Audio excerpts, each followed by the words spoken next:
ఉద్యమంలో తెలంగాణ కోసం కోమటిరెడ్డి వెంకటరెడ్డి మంత్రి పదవికి రాజీనామా చేస్తే నీవు పదవి తీసుకున్న అధికారాన్ని అనుభవించావు. ఉత్తుత్తారెడ్డి ఉత్తమ్ రెడ్డి గృహ నిర్మాణ శాఖలో వేల కోట్ల అవినీతికి పాల్పడ్డావు.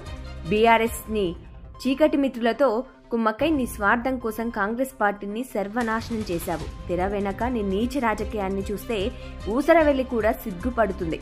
నల్గొండ కొత్త డీసీసీ అధ్యక్షుడు కైలాష్ నేతతో కండువా కప్పించుకొని నీ వెన్నుపోటు రాజకీయాన్ని మరోసారి నిరూపించుకున్నావు. కాంగ్రెస్ కార్యకర్తగా నా రక్తం మరుగుతున్నది. కాంగ్రెస్ పార్టీ సీనియర్ నాయకుడు కోమటిరెడ్డి వెంకటరెడ్డిని కైలాష్ నేత నోటికొచ్చినట్లు ఆయన్ను, ఆయన కుటుంబాన్ని, చనిపోయిన వాళ్ల తల్లిదండ్రులను తిడితే నీకు కనీసం ఆ మాటలు ఖండించాలన్నా సోయి కూడా రాలేదా? తెర వెనక ఉండి తిట్టించి ఇప్పుడు కండువాలు కప్పుకుంటావా? కోమటిరెడ్డి వెంకటరెడ్డి మీద నీవు చేసిన కుట్రలు, నీ నీచపు రాజకీయ వీడియోలు చాలా ఉన్నాయి. ఒక్కొక్కటి అన్ని ప్రజల ముందు పెడతాం. ఇక కాస్కో. బోలా మనిషి వెంకన్నను బద్నాం చేసిన నిన్ను వదిలిపెట్టాం. కాంగ్రెస్ పార్టీ నిక్కార్సైన కార్యకర్తలుగా రక్తం మరిగి హెచ్చరిస్తున్నాం. ఇక నుండి నీ కుటీల రాజకీయ భాగోతాలు అన్ని బయట పెడతాం. అన్ని వీడియోలు ఉన్నాయి. ఉత్తుత్తిరెడ్డి ఉత్తమ్ రెడ్డి.